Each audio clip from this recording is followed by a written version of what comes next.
63 सीटों पर समाजवादी पार्टी लड़ेगी। ये डील क्या है और बीजेपी को इसका कितना नुकसान होने जा रहा है, हम इस बारे में बात करेंगे। साथ साथ राज्यसभा चुनाव में क्या होने वाला है, क्योंकि 8वां उम्मीदवार है और राजा भैया भी अब समाजवादी पार्टी के टच में। हमारे साथ केशव मौर्य हैं, डिप्टी सीएम। हम सीधा उनसे बात करते हैं। सर, स्वागत है आज तक पर आपका। बहुत धन्यवाद। सबसे पहला सवाल तो यही है सर कि ये कल डील तय हो गई, 17 सीट कांग्रेस को दे दी अखिलेश यादव ने और 63 सीटों पर वो और उनके साथ जो और लोग होंगे लड़ेंगे। देखिए, 2017 के विधानसभा चुनाव के समय जब सपा का और कांग्रेस का थोड़ा बहुत उत्तर प्रदेश के अंदर वजूद था, उस समय इन्होंने गठबंधन किया था। उस समय कहा था 2 लड़कों की जोड़ी, लेकिन अब ये लड़के नहीं, पहले तो ये अपनी गलतफहमी वो लोग भी निकालें। अब ये दोनों जब 50 को पार करें या 50 के आसपास पहुंच जाएं और फिर उनको लड़के कहना, माने ये युवाओं का अनादर है।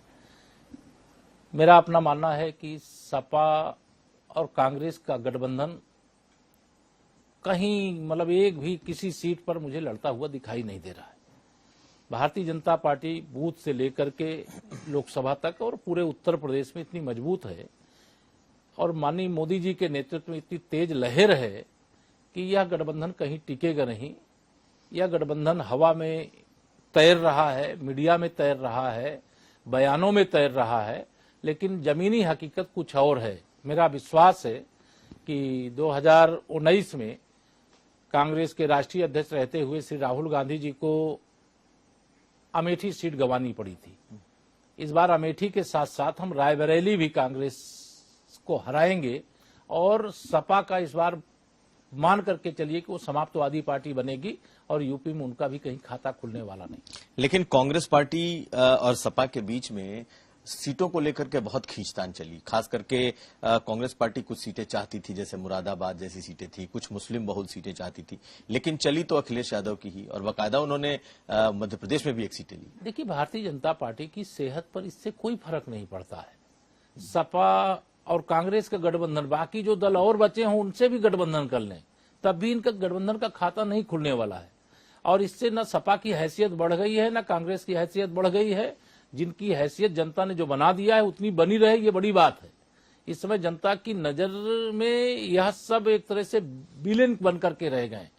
जिस प्रकार से अयोध्या में भगवान श्री रामलला की जन्मभूमि पर 500 साल बाद प्राण प्रतिष्ठा का कार्यक्रम हुआ, पहले राम भक्तों पर गोली चलवाने के अपराध में तो वैसे भी ये समाजवादी पार्टी कुनबा बदनाम है और उसका दोषी है, लेकिन फिर निमंत्रण ठुकरा दिया भगवान श्री रामलला के प्राण प्रतिष्ठा समारोह का। और कांग्रेस ने भी पहले भगवान श्री राम को काल्पनिक बता दिया और बाद में निमंत्रण ठुकरा दिया। तो इसकी भी सजा राम भक्त उत्तर प्रदेश के अंदर देंगे। और ये राम भक्ति का ही सवाल नहीं है, ये राष्ट्रभक्ति का भी सवाल है, क्योंकि गुलामी की मानसिकता से मुक्ति का यह यज्ञ था और 5 शताब्दी बाद यह शुभ अवसर आया था, जिसे ये दोनों दलों ने गंवा दिया। अब 22 जनवरी 2024 दोबारा कभी नहीं आएगी, लेकिन इसकी सजा इनको 2024 के लोकसभा चुनाव में जरूर मिलेगी। नहीं, लेकिन उन्हें तो फर्क भी नहीं पड़ता ना। राहुल गांधी इस वक्त उत्तर प्रदेश में अपनी न्याय यात्रा लेकर के, भारत जोड़ो न्याय यात्रा लेकर के आए हुए हैं। वो तो जिक्र भी नहीं करते धर्म का, वो तो राम मंदिर का भी जिक्र नहीं करते, वो तो बेरोजगारी की, जातीय जनगणना की बात कर रहे हैं, वो एसटी ओबीसी की बात कर रहे हैं। तो आप जिस चीज को पर कह रहे हैं कि उनको सजा मिलेगी, वो तो कोर मुद्दों को लेकर के आए हैं। देखिए, भारतीय जनता पार्टी की ओर से मैं श्री राहुल गांधी जी को ये कहना चाहता हूं कि ये भारत जोड़ो न्याय यात्रा नहीं है, भारत तोड़ो न्याय यात्रा है। अगर दक्षिण भारत का कांग्रेस का कोई सांसद वो दक्षिण भारत और उत्तर भारत को अलग करने की भाषा संसद के अंदर बोलता है, तो श्री राहुल गांधी ने उस पर कोई जवाब क्यों नहीं दिया? संदेश खाली में महिलाओं के ऊपर इतना अत्याचार हुआ पश्चिम बंगाल के अंदर, उस पर इन्होंने बयान क्यों नहीं दिया?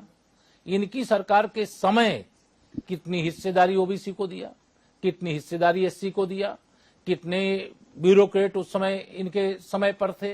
ये जाति जनगणना की बातें करना यह ध्यान भटकाने की असफल कोशिश है।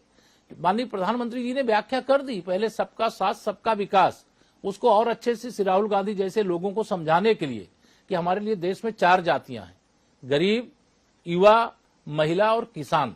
इसके बाद कोई बचता नहीं। इसकी सेवा में केंद्र सरकार समर्पित है। 25 करोड़ लोग देश में गरीबी रेखा के बाहर निकल गए। हर ऐसे परिवार को वह सुविधाएं मिल गई जिसकी वो शायद कई पीढ़ियों तक कल्पना नहीं कर सकता था।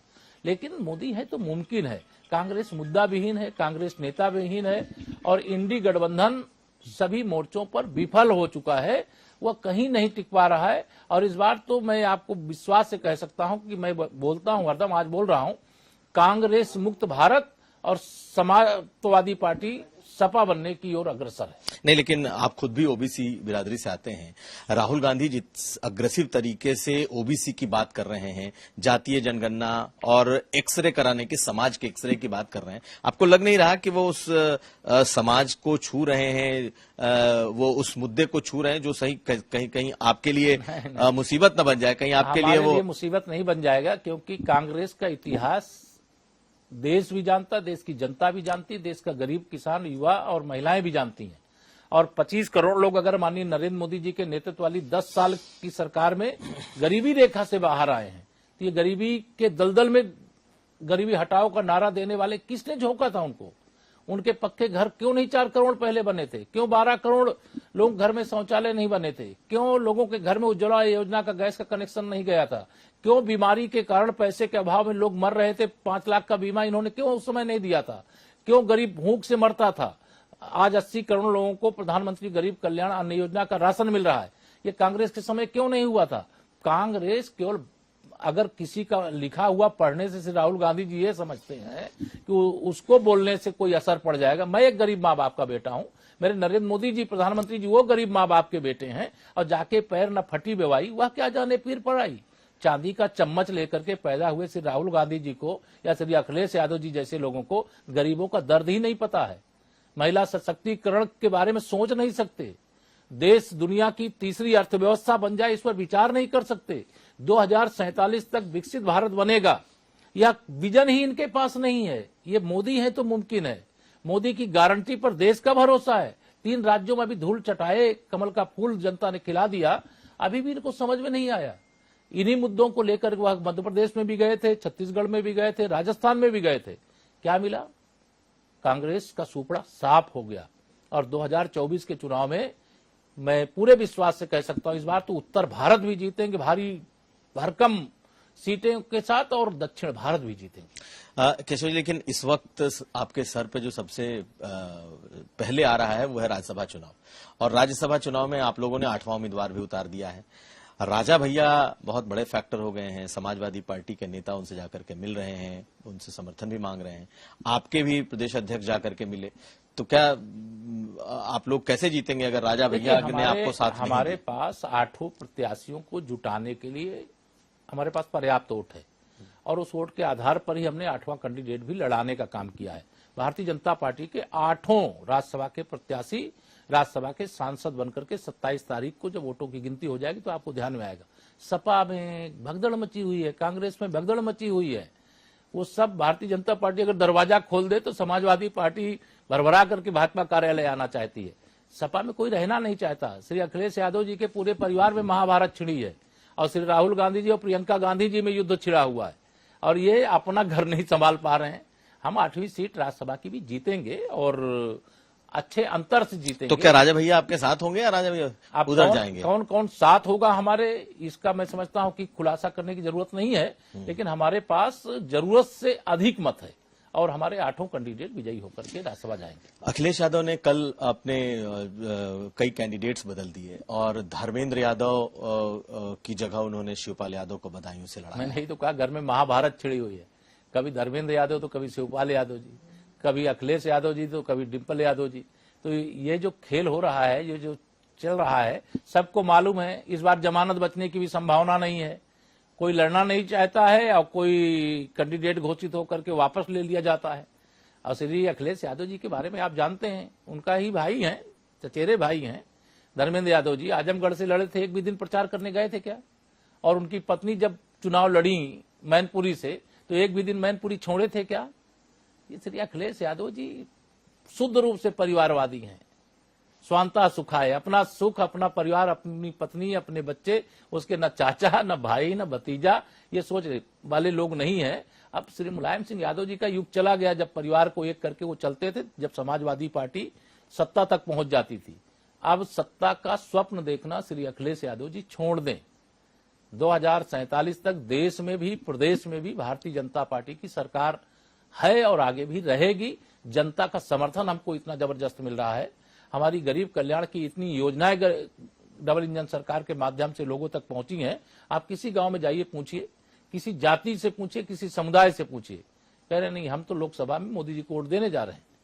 और अगर इतना चिल्ला चिल्ला के लोग कह रहे हैं तो मुझे तो पूरा विश्वास है कि हमने धारा 370 अगर जम्मू कश्मीर से हटा करके अपना वादा पूरा किया वैचारिक, तो मुझे विश्वास है कि हर बूथ पर हमें जितना वोट मिलता है तो उसमें हर बूथ पर 370 वोट और अधिक बढ़ेंगे। और 370 के लिए जो हमारे डॉक्टर श्यामा प्रसाद मुखर्जी जी का बलिदान हुआ है उनको श्रद्धांजलि भी अर्पित करें। सर, एक आध आखिरी सवाल और है। जिस तरीके से समाजवादी पार्टी से लोग निकले हैं, खास करके अब देखिए स्वामी प्रसाद मौर्य भी अलग निकल करके अपनी पार्टी बना रहे हैं, उनकी बेटी आपकी पार्टी में है, तो इसको किस तरीके से देखते हैं? क्या कहा तो ये जा रहा है कि स्वामी प्रसाद मौर्य जी कहीं ना कहीं अब आप लोगों के टच में हैं क्योंकि उनकी बेटी को भी चुनाव लड़ना है? हमें किसी को टच करने की जरूरत नहीं है, किसी को छोड़ने की जरूरत नहीं है। भारतीय जनता पार्टी स्वयं, आप समझिए कि 100 में 60% वोट हमारा है, ये हमारा नारा है, और 40% में बंटवारा है, और बंटवारे में भी हमारा वोट है। क्यों है? क्योंकि हमने सबका साथ सबका विकास किया, सबका विश्वास जीता है। कोई भी, आप 10 साल कांग्रेस की केंद्र में सरकार रही है, श्री राहुल गांधी जी और श्रीमती सोनिया गांधी जी, श्रीमती प्रियंका वाड्रा जी चलाती थी, लेकिन 10 साल में उस सरकार जन जन में बदनाम होकर के रह गई। और 10 साल हमारे माननीय मोदी जी के नेतृत्व में देश में सरकार है, और देश में भी जय जयकार हो रही है, गरीब भी कर रहा है, किसान भी कर रहा है, युवा भी कर रहा है, महिलाएं भी कर रही, और दुनिया में भारत की जय जयकार हो रही। अंतर होता है, अगर राजनीति को अपने भोग का साधन बना लेंगे, भ्रष्टाचार का अड्डा बना लेंगे, परिवार को स्थापित करने का एक लक्ष्य निर्धारित कर लेंगे, तो स्वाभाविक तौर से जो दशा कांग्रेस की है कि जहां जहां पांव पड़े श्री राहुल गांधी के, वहां वहां कांग्रेस का बंटा ढार, इंडी गठबंधन का बंटा ढार ये हुआ है। तो वो इसलिए हुआ है क्योंकि उन्होंने राजनीति को भ्रष्टाचार का माध्यम बनाया है, परिवार को बढ़ाने का माध्यम बनाया है। और हमारे प्रधानमंत्री जी, हमारी भारतीय जनता पार्टी देश की जनता की सेवा और देश की सेवा राजनीति के माध्यम से करने का अपना संकल्प दोहराया है। आखिरी सवाल सर, आपने कहा कि युवा भी जय जयकार कर रहा है, लेकिन बार बार ये आरोप लग जा रहे हैं कि प्रश्न पत्र लीक हो रहे हैं और इसका कोई मुकम्मल जवाब भी नहीं निकल करके आ रहा है, और बहुत ज्यादा रोष इस वक्त युवाओं में है, खास करके जो परीक्षार्थी हैं उनमें है। युवा भली प्रकार जानता है ये समाजवादी पार्टी के द्वारा पैदा की गई कैंसर जैसी बीमारी है, जहां हर क्षेत्र में उन्होंने माफिया तैयार कर दिए थे। हमने उनकी हर क्षेत्र की माफियागिरी को धीरे धीरे करके खत्म किया है। कहीं पर भी कोई पेपर लीक हुआ है तो उसका खुलासा हुआ है, पकड़ करके उनके खिलाफ कठोर कार्रवाई हुई है। भारत सरकार ने तो अब बहुत बड़े जुर्माने के साथ और कारावास तक का एक कानून भी बना दिया है।